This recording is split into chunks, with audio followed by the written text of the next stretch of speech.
Pasti ngerasa kayak gini, kok restoku sepi, padahal makannya udah enak banget, tempatnya udah bagus juga, udah promosiin harga, udah promosiin banner, tapi nyatanya yang datang apa coba? Ya pelanggan lama dan ya pelanggan itu aja. Bisa jadi masalahnya tuh bukan karena di makanan, tapi pelanggan tuh nggak tahu kamu ada. Dan itu tuh kejadian di banyak tempat makan sekarang. Banyak banget pelaku usaha kuliner ngalamin kayak gini, udah sibuk di dapur, ngurus pesanan, terus ngurus stok, tapi ya lupa sama promosi. Tahu-tahu kayak resto sebelah rame, alasannya satu, karena mereka tuh muncul selalu di depan pelanggan. Contohnya kita bisa lewat apa? Kita bisa lewat Instagram, TikTok, atau Google.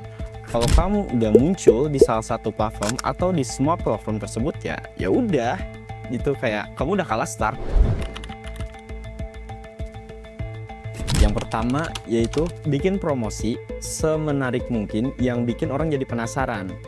Tapi di sini tuh promosi itu bukan soal tentang diskon kayak diskon 20%, diskon 50%, tapi bikin diskon yang seperti ini. Gratis minuman kalau kalian review resto kita bintang 5 di Google. Ini tuh diterapin sama salah satu resto yaitu Chris Bar. Dia tuh nyediain tag gratis asalkan ya kita review bintang 5 di restonya. Yang kedua, kerjasama dengan influencer atau KOL. Itu tuh sangat penting banget ya di zaman sekarang tuh, karena itu tuh bisa memperluas jangkauan target pasar kita. Tapi kalau misalnya kita belum punya budget buat kerjasama dengan KOL dan influencer, kita bisa gunakan orang sekitar. Bisa lewat apa? Tetangga, teman, bahkan orang tua, atau pelanggan lama kalian juga itu bisa dimasukkan. Jadi gunakan seefisiensi mungkin dan semaksimal mungkin yang ada. Dan yang terakhir, ini yang paling penting, yaitu gunakan media sosial. Sekarang kalau kalian cari makanan tuh di mana? Apakah nanya ke teman? Kan enggak. Tapi kalau kita cari makanan tuh langsung nyari ke Google, TikTok,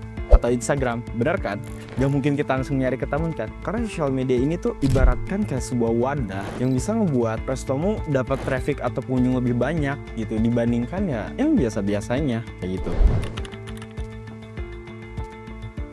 Nah, tapi ada masalahnya juga. Kalian sebagai owner pasti udah capek ngurusin resto, ngurusin dapur, ngurusin inventory. Terus sekarang disuruh harus ngurusin misalnya konten, bikin caption, atau ngurus yang lain. Wah udah, itu udah capek banget. Tapi tenang aja, gue kasih satu solusi yang bikin semua masa itu kelar. Yaitu sekarang ada aplikasi kasir yang bisa bikin promosi. Bukan cuma sekedar transaksi atau ya bagian operasional. Namanya tuh Tantripos. Ini tuh bukan cuma sistem kasir yang buat ngecatat transaksi atau bagian operasional, tapi bisa bantuin bisnis buat promosi kamu. Pertama bisa bikin website, terus bisa munculin nama resto kamu di Google, dan yang paling bagus tuh bisa bikinin konten buat restomu sampai foto produknya. Jadi ya enak kan kalau misalnya pakai Tantripos ini bukan sekadar di operasionalnya aja terbantu, tapi di bagian promosinya juga terbantu. Oke, jadi tadi udah dijelasin kan apa aja permasalahannya sampai solusinya. Intinya kalau misalnya restomu sepi, bisa jadi bukan karena makanannya, tapi ya cara promosinya kurang tepat dan pelanggan gak nemu kamu. Kalau kamu mau dapat tips atau info lebih lanjut terkait buat bisnis kuliner kamu